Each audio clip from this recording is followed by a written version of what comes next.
Hey everybody, it's your boy Eggboi here, and a while back when I finished playing all of the Mario games, I kind of felt empty because I didn't have this monumental task to complete anymore. So I thought the best way to fill this hole in my heart was to start playing all of the Zelda games. So for this video, I'm going to try and fit as many of the Zelda games as I can into this review. But I'm going to be breaking the review up into several parts so I can release these as I play the Zelda games. Also, similar to my Mario video, I'm going to be playing these games in timeline order, and I'll be using this timeline by Joe Steve 1914 for reference, with some of my own additions thrown in. Also, for these reviews, I'm going to try ranking the games on a 10-point scale because I think it'll be fun. Anyways, let's just jump right into the review. So, to start everything off, I played The Legend of Zelda Skyward Sword, and my expectations for this game were kind of low when I started playing, as I've heard many mixed opinions on this game. But after playing through, I can honestly say it's ended up being one of my favorite Zelda games of all time. The story of this game is absolutely amazing, and all of the main characters in the story feel dynamic and genuinely human. The world design is amazing, and the puzzles are designed extremely well. The only thing I can complain about is the combat controls. For most situations, the motion controls work fine and feel great, but in combat, there were several times when I would be trying to swing my sword horizontally, but it would register as going diagonally, which doesn't sound like a huge problem,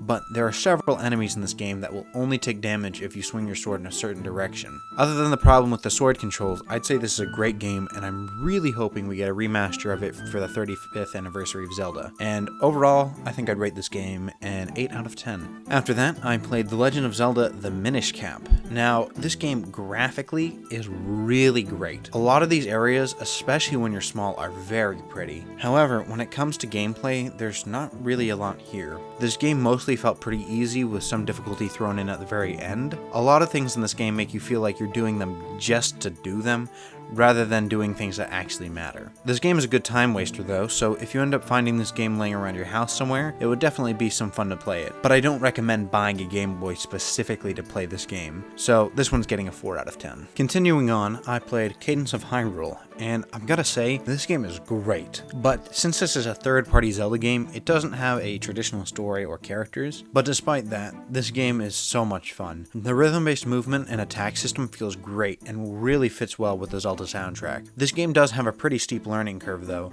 and in the beginning, you won't really know what's going on, but as the game progresses, you'll come to learn all of the enemy's attack patterns and how to deal with them. So if you're a fan of rhythm games, I'd definitely give this one a try, and this game is going to get a 7 out of 10 for me. Now, after that, I played The Legend of Zelda Ocarina of Time. This game is amazing. I had never played this game before, and it was shocking how good it was. Now, obviously, it had its limitations because it was on the N64, but still, it's amazing. The story and gameplay for this game were great, and I loved every minute of it. There were a few times when I was confused about what I was supposed to do. Aside from those few times, the game would always progress in a logical way that made sure you would know what to do without holding your hand. This game also seems to have a perfect difficulty curve, always enough to make the next thing you were doing harder than the last, but not hard enough to make you frustrated.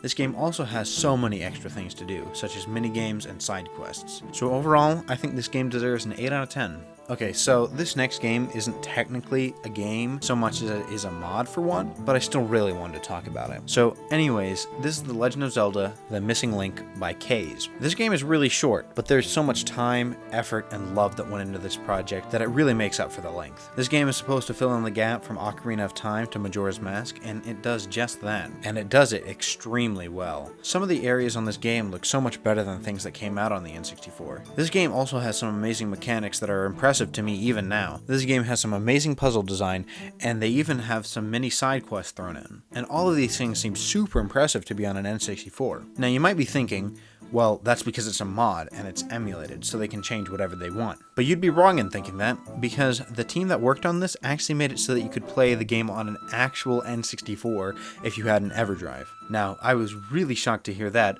so I went out and bought a $160 EverDrive just so I could see if it would work. Alright, so we're just gonna turn this on, let it start up. Then we just have to go in here and start the game.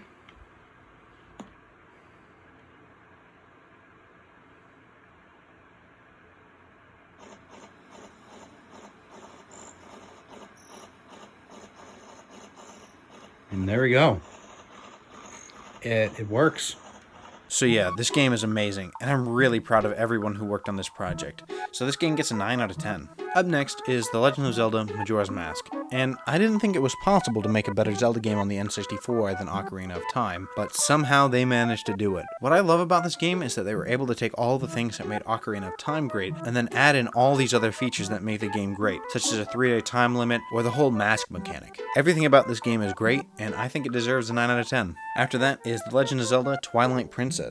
Now I've got to say, this game has a really slow start, and doesn't really pick up until about halfway through. But once you get past all of that, the game gets really good. This game's story is the main reason why I was able to get through the first half of the game. It's so amazing, and it really drives you to finish the game. The combat, as well as every other mechanic in this game, feels great, and is so much fun to use. And all of this really redeems the game, so this game gets an 8 out of 10. Next up is Lynx Crossbow Training. This game really defined my expectations when I started playing it. I thought this would be a 5 or 10 minute long game that just had a single level. But no, this game actually ended up being a pretty great game with a lot of fun challenges. This game takes place in Twilight Princess's world and really does a good job of recreating the environment, while not spoiling anything about the main game. There's also a lot of things that you can learn and do throughout the game that add a challenge for skilled players while not making the game too difficult for beginners. If you have this game laying somewhere around your house, it might be worthwhile to play it. However, I wouldn't consider going out and buying this game unless you're really into target practice games. So anyways, this game is getting a 7 out of 10. Continuing on is The Legend of Zelda 4 Swords Adventures. In my opinion, this game is awful. This game is level based, which doesn't really work for a Zelda game, because everything you collect during a level is completely gone after you finish, which removes the entire sense of progression I think a Zelda game needs to have. Also, you're only able to carry one item at a time, so if there are 2 items you need for a puzzle, you have to go all the way back to where you dropped the first item to swap them out. Now I will say, I'm probably not a part of the demographic Nintendo was going for when they released this game.